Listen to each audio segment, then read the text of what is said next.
안녕하세요. 비만 바로알기 프로젝트 비발의 MC를 맡은 한병덕입니다.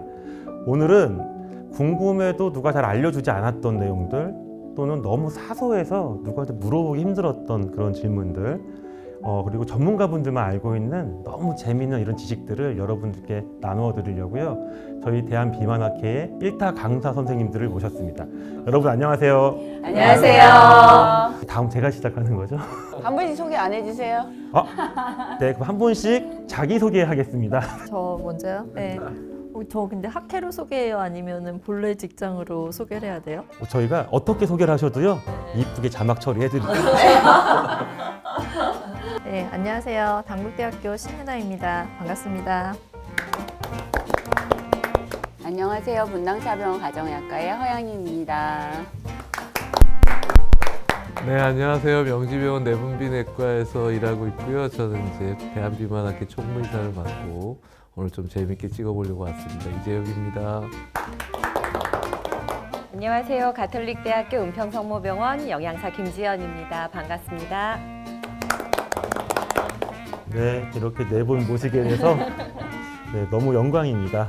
사실 평소에 자주 뵀었던 선생님들이신데 이렇게 만나니까 어색하기도 하고 좀 긴장되신 모습들이 너무 재밌습니다. 긴장은 본인이 제일 많이 하는 것 같은데. 제가 손을 이렇게 하고 있는 거 보면 긴장한 것 같은데요. 자, 오늘 제가 만나 뵙기 전에 이제 몇 가지 주제를 좀 드리면서 숙제를 조금 드렸죠. 혹시 먼저 자진해서 재밌는 이야기를 풀어주실 분 계신지. 저를 보시면서 자진해서 저한테 주신 숙제는 고구마에 대한 이야기였어요. 고구마 진짜 제가 참 애정하는 식재료 중에 하나인데요. 고구마랑 혈당 이야기를 좀 제가 오늘 이야기를 좀 나누어 보고 싶은데, 고구마도 평소에 많이 드시나요? 너무 좋아합니다. 진짜요? 요즘 참 많이 나오는 계절이라 맞아요. 정말 많이 보여요, 일기장에. 실제로 그 진료실에서도 환자분들이 많이 드시고 오시나요? 네, 너무 많이 드시고 오세요. 제가 그 영양 상담을 하면서 제일 힘들었던 게 어머니들, 저희 어머니들이라 그러시는데 그 나이 좀 있으신 분들은 박스로 사시더라고요. 네, 그렇죠. 네, 그래서 베란다에 놓고 몇 개씩 계속 삶아 먹어 이런 얘기 하는데, 그 고구마를 살이 찌나요? 라고 물어보시는 분들이 진짜 많으신 거예요, 영양사들한테는. 그래서 오늘은 제가 고구마에 대해서 한번 좀 말씀을 드려보면 어떨까 싶어서 하는데요. 그 고구마를 교수님 어떻게, 보통 생으로는 잘 안 드실 것 같고 드신다면 어떻게? 전 보기와 달리 고구마를 많이 먹지 않아요. 죄송합니다. 고구마를 너무 좋아하게 생겼지만 제가 의외로 이게 날씬하신 분들은 음식에 대한 좀 여유가 있잖아요. 저는 이제 보다시피 체중 관리를 늘 해야 되는 그런 숙명이 있기 때문에 그런 탄수화물, 고구마, 감자 이런 것들을 그렇게 썩 좋아하진 않아요. 물론 먹으면 맛있죠. 먹으면 맛있는 걸 아니까 잘 안 먹으려고 하는데 뭐 있으면 또 좋아하죠. 또 요즘 좀 쌀쌀해지는 게 완화됐지만 추울 때 군고구마 얼마나 맛있어요. 요즘 저는 에어프라이어 때문에요. 집에 이제 고구마를 언제나 두고, 저희 막둥이가 있잖아요. 아기가 고구마를 너무 좋아하거든요. 에어프라이어에 이렇게 해보면 정말 옛날에 먹던 군고구마 똑같더라고요. 정말 잘 나와요. 네. 근데 이제 그런 고민들이 될 때 있잖아요. 네. 이제 옛날에 우리 쪄먹을 때가 있고 군고구마 네. 해먹을 때가 네. 있고 좀 궁금하거든요. 그쵸. 군고구마가 훨씬 더 맛있긴 한데 맞아요. 똑같은 고구마들인데 네. 이게 뭐가 더 살찌고 안 찌고 뭐 이런 게 있나. 네, 똑같은 고구마인데 조리법에 따라서 얘가 좀 다를까? 뭐 이런 고민을 하잖아요. 실은 칼로리는 같은데, 같은 양을 먹는다면 같은데, 흔히 말하는 칼로리는 같은데 얘가 혈당 지수가 다른 거예요. 그래서 혈당을 먹어서 빨리 올리는 조리법이 있고 천천히 올리는 조리법이 있고, 심지어는 내가 고구마를 어떻게 썰었는지에 따라서도 다를 수 있다라고 하는 거를 제가 환자분들이 말씀을 하시면 말씀을 드립니다. 우리 주먹 한 번만 쥐어볼까요? 네, 주먹. 교수님 주먹이나 제 주먹이나 교수님 주먹 정도의 고구마를 하나를 드시면은요. 쟤는 많이 큰데. 이거 한 끼가 될 것 같아요. 고구마가 이제 크기가 굉장히 다양하잖아요. 그런데 고구마가 생각보다 칼로리가 굉장히 높아서 여성분들 주먹만큼 드시면 한 150g 정도 될 것 같은데 이 정도면 200~300 칼로리 정도가 나옵니다. 밥 한 공기에 열량이 나와서 군고구마 왜 맛있게 구워서 그 요즘도 그 깡통 거기서 나오나요? 드럼통 같은. 그런 건 흔하진 저희가 흔하진 않죠. 그래서 거기에서 꺼낸 고구마가 이 정도 크기가 되는데 그런 고구마를 군고구마를 먹으면 혈당이 쪄서 먹을 때보다는 훨씬 더 많이 올라가는 거예요. 그래서 말라서. 네, 네. 그래서 이게 훨씬 더 잘 익어서 훨씬 더 쉽게 소화 흡수가 되니까 혈당이 훨씬 더 빨리 오르는 문제가 있어서 가급적이면 쪄서 드세요라고 말씀드리기는 합니다. 이게 고구마가 보면 원래 저희는 이제 당 지수가 높고 조심해야 된다고 하지만 이제 운동을 하거나 이게 PT를 받거나 하면 식사를 좀 줄이고 식사 대용으로 다이어트 한다고 체중뼈에 고구마를 자꾸 먹으라고 권고하잖아요. 그런 것들이 방송에도 많이 나오고 알려지니까 환자들이나 일반인들이 고구마는 체중 조절하는데 좋은 음식이라고 인식이 되어 있고 당뇨 환자들도 그렇게 먹는 거예요. 그래서 조리법에 따라 다르긴 하지만 얼마 전에 제 환자가 아침에 눈을 뜨면 생고구마가 생각이 나서 도저히 못 참겠다는 거예요. 그래서 생고구마를 매일 썰어가지고 자기가 너무 맛있어서 그거를 겨울 내내 먹고 와서 혈당이 엉망이 된 게 있더라고요. 실은 생고구마를 즐기시는 분이라면 대안으로 요즘 당근 참 맛있거든요. 네, 당근을 특히 당근을 고를 때에는 그 하얗게 잘 세척이 된 것보다는 흙이 묻어 있는 흙당근이라고 저희들은 그러거든요. 흙당근을 이렇게 껍질을 벗겨서 썰어 먹으면 고구마와 질감도 좀 비슷하고 그리고 아삭아삭하게 맛있게 드실 수 있지 않을까 이런 생각이 듭니다. 그리고 저는 또 고구마 드실 때 한 말씀을 꼭 드리는 게 고구마는 사실 그것만 드시잖아요. 밥하고 열량이 같아서 밥만 드시는 분은 없잖아요. 근데 밥은 항상 반찬을 같이 드시는데 고구마는 밥만 드시니까 열량 측면도 있지만 영양소 측면에서 균형이 맞지 않다. 그래서 고구마만 드시는 건 좋지 않다라고 항상 말씀을 드려서 김치랑 먹지 않나요?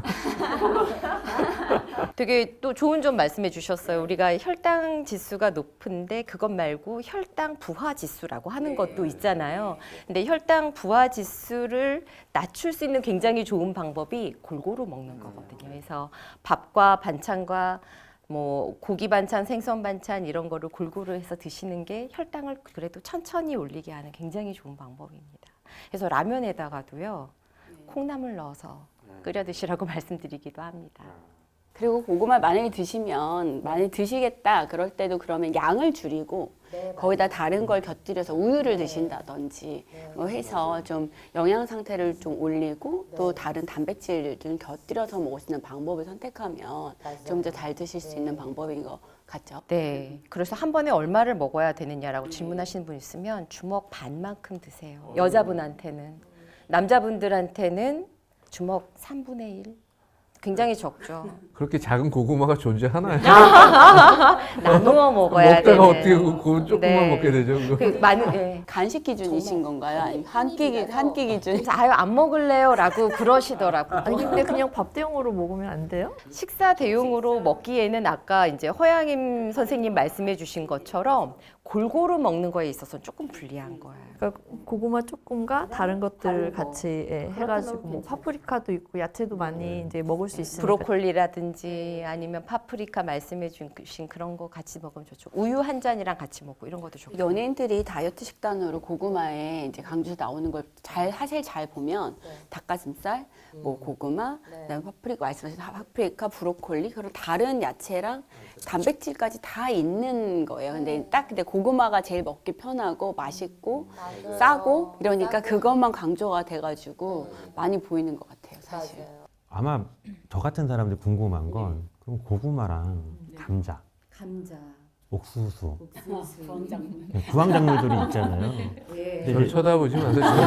구황작물을 별로 안 좋아한다니까. 근데 이제 사실 요즘 그거 많던데요. 고구마파와 감자파가 있단 말이에요. 선생님 보실 때는 같은 크기의 이제 양이라면 고구마와 감자 중에 더 추천하실 만한 게 있어요. 칼로리는 감자가 조금 더 같은 양을 놓고 칼로리는 감자가 조금 더 낮아요. 네.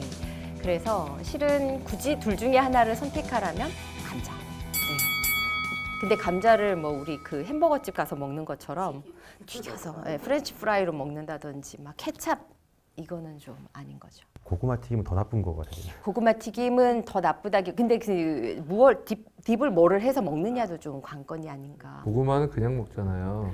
감자는 설탕을 또 찍어 먹잖아요. 소금에 찍어 소금에 많이 해서. 소금이 많이 부황식물은 안 좋아하시지만 먹는 방법은 제일 잘하시고. 그리고 또 하나 더 궁금한 게요. 네. 그 고구마도요. 지금 이제 저희 같은 경우에 처가에서 보내주신 거는 호박 고구마. 우리 외가 쪽에서 보내주신 거는 밤고구마거든요. 둘 중에 뭐가 더 몸에 좋냐, 막 이런 궁금함이 생기거든요. 칼로리 어떨 것 같으세요? 그냥 생각에는 호박이 높을 것 같은데 달고 막 이래서. 그래서 저도 그 농촌진흥청 자료를 찾아봤어요. 예, 궁금해서 했더니 놀랍게도 칼로리가 같더라고요. 예, 밤고구마를 우리가 분나는 뭐 이래서 분질 고구마라 그러고 호박 고구마를 점질, 약간 쫀득쫀득 하잖아요. 점질 고구마라 그러는데 칼로리는 같은데 얘네들이 거의 다 비슷하게 가다가 비타민에서 갈리더라고요. 호박 고구마가 비타민 A하고 비타민 C가 더 많아요. 비타민 A는 많을 것 같잖아요. 예, 얘들 색깔도 노랗고 그래서 비타민 A가 밤고구마보다 호박고구마가 훨씬 더 높아요. 이왕 먹을 거면 쪄서 그다음에 껍질째 조금만. 껍질은 네, 껍질을 실은 있으면 쌀은 도정된 것보다는 현미가 훨씬 더 유리하긴 하잖아요. 근데 고구마는 껍질은 좋다 나쁘다를 떠나서 그거는 그냥 개인 취향으로. 취향이에요. 껍질을 더 먹는다고 좋은 성분은 하나도 없어요. 섬유소 섭취에는 식이섬유 섭취에는 유리할 것 같아요. 네, 쪄서 다시 한번 정리. 호박 고구마를 쪄서 단백질이나 우유나 뭐 이런 채소랑 같이 먹는 것이 좋겠다. 근데 이제 여기서 여러분들께서 오해하시면 안 되는 게 간식을 그렇게 드시면 한 끼 더 드시는 게 되거든요. 맞습니다. 지금 말씀 주신 것은 끼니를 대용으로 대용일 하는 때. 걸로. 네. 말씀 듣다 보니까 그 생각나요. 예전에 저희 요즘은 좀 많이 못 가는데 뭐 패밀리 레스토랑 이런 데 가면 스테이크 이런 거 시키면 옆에 이제 사이드를 고르는 메뉴가 밥 한 주먹이나 빵이나 뭐 고구마 하나, 감자 하나였던 것 같거든요. 고구마에 사워크림이 잔뜩 다 골라가서 나왔죠. 얘기 드린 게 결국은 그렇게 이해하시면 좋을 것 같아서요. 일반 선생님, 보시는 분들 이해하실 때 요거 네 개가 거의 비슷한 칼로리를 가지고 있는 거니까. 굳이 고른다면 그 감자 이렇게 통으로 구운 거 있죠. 네, 그게 제일 낫고 사워크림을 물론 버터도 물론 있겠지만 조금만 먹는다면 좋은 선택이 아닐까 이런 생각이 듭니다. 네, 좀 오늘 이제 고구마 얘기를 막 하다 보니까 결국은 이게 궁금함이 당으로 넘어가는 내용 같잖아요. 그래서 아까 말씀 주셨던 요즘 당 지수, 뭐 당 부하 지수 이런 것들을 넘어서서 요즘 이제 젊은 층에 유행하는 다이어트가 있대요. 좀 혈당 다이어트라 그러던데 혹시 들어보셨어요? 혈당 다이어트는 혈당을 올리는 다이어트예요? 그게 아니고요. 네. 요즘 여러 가지 좋은 기계들이 많이 나왔잖아요. 검사 기계들 중에 우리 지속형 혈당 측정 기계 있잖아요. 얘를 붙여두고 혈당을 음식 먹을 때마다 체크를 해보면서 그걸 바탕으로 체중 관리를 한다는 분들이 있더라고요. 그리고 이제 그러면서 뭐 자기 혈당이 얼마나 빨리 오르냐에 따라 뭐 다르다 이렇게 해서 다이어트 방법들이 유행을 한다 그러는데 혹시 이 당뇨병 전문가의 입장에 교수님께서 어떻게 생각하시는지? 네, 일단은 연소 혈당 측정기가 워낙 보편화되고 뭐 인터넷에도 판매가 되고 있고 뭐 앱이나 이런 어플리케이션에서도 판매가 되니까 젊은 친구들이 굉장히 이제 관심도가 많아요. 그리고 내 몸에서 일어나는 일을 난 모르잖아요. 그런데 혈당이란 어떤 아주 예민한 지표를 실시간으로 보게 되는 시대가 되니까 되게 신기하잖아요. 그래서 젊은 친구들이 이제 체중 관리를 하면서 그런 걸 쓰고 음식에 대한 혈당 변화를 보면서 자기 생활 관리를 하고자 많이 하고 있는 것 같고 비만을 치료하는 몇몇 클리닉들에서도 그런 걸 권하면서 환자들한테 이제 또 치료하면서 생활 관리를 하라고 하는데 아직까지 비당뇨 환자들이 CGM 연소혈당 측정기란 장비를 이용해 가지고 뭐 대사질환을 관리한다든지 체중이 조절된다든지 체중 조절 목적으로 어떤 임상적 근거가 있는 건 아니에요. 아닌데 예를 들어서 내가 식탐이 너무 많고 음식에 대한 어떠한 절제력을 좀 가지고 있지만 이게 잘 컨트롤이 안 될 경우에 모니터링 하는 용으로 쓸 수 있을 겁니다. 그런데 이 CGM이라는 장비를 너무 연소혈당 측정기라는 걸 맹신하면 안 되는 게 오차가 있는 값인데 아직 정상인에게 이 오차 값이 정확하게 재현되는지가 명확지가 않아요. 연소혈당 측정기는 혈당 측정기라는 이름이 되어 있지만 실제 혈액에서 재는 게 아니고 세포 간질액에서 재는 거거든요. 혈액 수치와 간질액은 분명히 오차가 있을 텐데 그걸 알고리즘으로 추정을 하는 거예요. 근데 이 오차는 당뇨 환자들을 기준으로 만들어 놨기 때문에 물론 음식에 따른 변동을 보는 건 좋은데 그거의 절대적인 수치를 가지고 음식을 너무 제한하고 그럴 필요는 없고 제가 볼 때 아직 정상 혈당을 가진 사람들이 음식 하나하나의 혈당 변화에 너무 예민하게 해서 좋은 영양소를 섭취를 안 하고 오히려 언더뉴트리션이 되는 경우가 많거든요. 그런 경우는 지양을 해야 되기 때문에 아직은 연구를 좀 더 해봐야 된다는 생각이 들어요. 그래서 예를 들어서 아직은 저희가 좀 밝혀야 될 거는 체중 조절을 해야 되는 대상자들이 있어요. 당뇨 위험이 있고 가족력이 있고 비만하고 이런 사람들은 체중을 조절해야 되는 숙제가 있잖아요. 그 체중 조절은 어차피 식이 관리가 기본이 돼야 되기 때문에 식이에 대한 또는 내가 먹고 지내는 일상적인 음식이 어느 정도 칼로리 어떤 혈당의 변동이 오는지를 내가 인지하는 시간 동안에는 연소혈당 측정에 상당히 많은 정보를 주게 돼 있어요. 근데 그걸 내가 다 알았잖아요. 오늘 평상시 먹던 아침밥은 어느 정도 혈당이 올라갈 거고. 근데 그걸 한 달이고 두 달이고 계속 모니터링을 하면서 생활을 하는 거는 아직까지는 노력에 비해서 근거가 좀 부족하다는 생각이 들고요. 대신 저희가 당뇨 환자들한테 워낙 많이 쓰고 있는데 당뇨 환자들이 생활 관리를 하고 식단 관리를 하는 데서는 굉장히 유용한 장비거든요. 그래서 그런 환자들은 비용이 지금 뭐 요즘에 보면 적게는 20여만 원, 많게는 30만 원 정도 들지만 그런 비용을 몇 개월 동안은 자기 생활 관리를 하는데 충분히 투자할 수 있다고 보여져요. 그리고 또 하나는 즐겁게 사는 것도 중요하잖아요. 그런데 정상혈당인 사람이 매번 내 먹는 걸 내 몸에 생기는 변화를 보면서 사는 것은 또 다른 스트레스가 되기 때문에 뭐 좋습니다. 한 1, 2주간 내 생활에 대한 민낯을 한번 보는 데는 충분히 해볼 만하지만 그걸 가지고 몇 개월간을 계속 식이 관리하는 것은 조금 아직은 근거가 부족하다 생각이 듭니다. 그리고 저는 이제 제 생각에 주변에 이상 하는 거를 봤는데 문제는 이제 정상인이니까 계속 지속적으로 하지 않아요. 근데 그 하는 기간에 뭐를 먹었을 때 혈당이 오르고 뭐를 먹으니까 안 올랐다 이거를 알았잖아요. 그래서 이거를 안 할 때 이거는 먹어도 혈당이 안 올라. 이래서 그거를 너무 많이 먹게 되는 거예요. 그래서 그것도 그렇게 많이 먹으면 혈당이 오를걸? 했더니 아 내가 이거 해봤는데 안 오른다고. 어떤 음식이 안 오르나요? 제가 궁금하네. 그러니까 별로 안 올랐다. 그리고 그 다음날 아침에도 혈당이 굉장히 정상적으로 돌아왔다. 네. 그렇게 되는 거죠. 사실은 저희가 어떤 음식이 혈당을 올리고 어떤 음식이 우리 몸에 좋지 않다는 건 이미 다 알려져 있고 당뇨가 아닌 사람들은 우리가 몸이 인슐린이든 모르 호르몬이 나와서 혈당을 정상으로 유지하는 게 정상인 거잖아요. 당뇨가 아닌 사람이고 그러니까 그런 분들은 사실은 달고 있어도 몸이 정상이니까 알아서 혈당을 유지를 할 거란 말이에요. 그래서 오히려 나쁜 음식을 먹고 내가 정상이라는 걸 확인을 하고 나 먹어도 돼 라고 하는 말씀하시는 나 괜찮아 이런 걸 반대로 확인하는 작용을 할 수도 있는 것 같아요. 요즘에 유행했던 게 생각해보면 우리가 아무리 줄인다 그래도 한국인들의 식단 자체가 당 중심, 탄수화물 중심이니까 이제 조금 돈 받는 분이 있었을 것 같긴 해요. 근데 사실은 체중이라는 게 결론이 당으로만 가는 게 아니라 칼로리잖아요.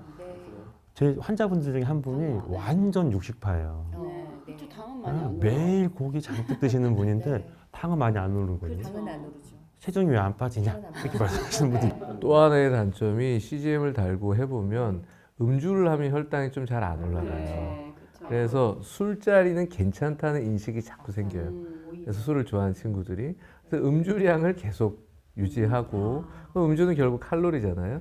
그렇기 때문에 체중을 줄이는 데는 좀 여러 가지 충분한 정보와 이게 없기 때문에 저희가 이제 뭐 학회가 하는 유튜브니까 학회가 해야 될 또 중요한 일은 당뇨 환자들이 연소혈당 측정기를 가지고 혈당 관리를 잘 해나가고 사망률을 줄이고 합병증을 줄이는 것 과정은 이미 연구가 많이 되어 있는데 아까도 언급했지만 예방을 해야 되는 일반인들과 할 수는 없지만 당뇨 전 단계나 중요한 대사증후군이나 이런 고위험군 비만도 단순 비만이 아닌 고위험군 비만들이 체중을 줄여가고 대사질환을 관리하는 데 있어서는 어떤 면에 있어서는 연소혈당 측정기는 환자에게 많은 정보를 주면서 개선할 수 있는 팁이 될 거예요. 그래서 그런 것들은 이제 저희가 앞으로 연구를 해서 많이 밝히고 환자들에게 또 혜택을 줄 수 있는 길을 찾아야 되겠죠. 종모 이사님께서 연구비를 좀 이렇게 네, 아니, 연구비를 좀 이렇게 딱 풀어주시면 학회 많은 회원분들께서 연구 제안도 해주시고 네, 이렇게 딱 이거 이렇게 박제를 해두고서 학회 사업을 할 수 있게 책임감을 가지고 저희가 만들어야 되겠죠. 근데 실제 그런 거 경험 이제 우리 진료하다 보면 꽤 있긴 하시거든요. 분명히 식사량은 많지 않으신데 잘 안 빠지시는 분들 있잖아요. 근데 그리고 식단 종류에 문제 있는 분들 본인은 인지를 못 하시거든요. 안 먹고 있다고 하세요. 근데 그런 분들 중에는 좀 연세가 있으시거나 이미 고도비만인 분들은 확인해 보시면 확실히 바뀌는 게 있더라고요. 그리고 또 여담이지만 이전에 한번 저랑 화양인 교수님이랑 같이 붙이고서 시험 해본 적이 있었는데 똑같은 걸 먹었는데 나이는 같은데 이분은 계속 정상이고요. 저는 확 치더라고요. 나이가 같아 보이지는 않는데. 제가 이렇게 했는데도 안 되죠. 네. 그리고 저는 말도 안 돼 막 저혈당이 막 계속 찍히고 이런 게 있어서 아직까지 정상인 사람이 이 데이터가 믿을 수 있을까에 대한 생각은 했었던 적이 있어서. 그리고 이 장비는 아까도 얘기했듯이 세포 간질액에서 측정하는 거라서 체액량에 따라 변수가 많아요. 그러니까 마른 체형들, 기본적인 체액량이 적은 사람들에 비해서 체격이 크고 일반적인 사람들과 오차가 자꾸 생기고 화iem 교수님이 얘기하셨듯이 아주 체격이 작고 마른 체형들은 조금 더 낮게 측정이 돼요.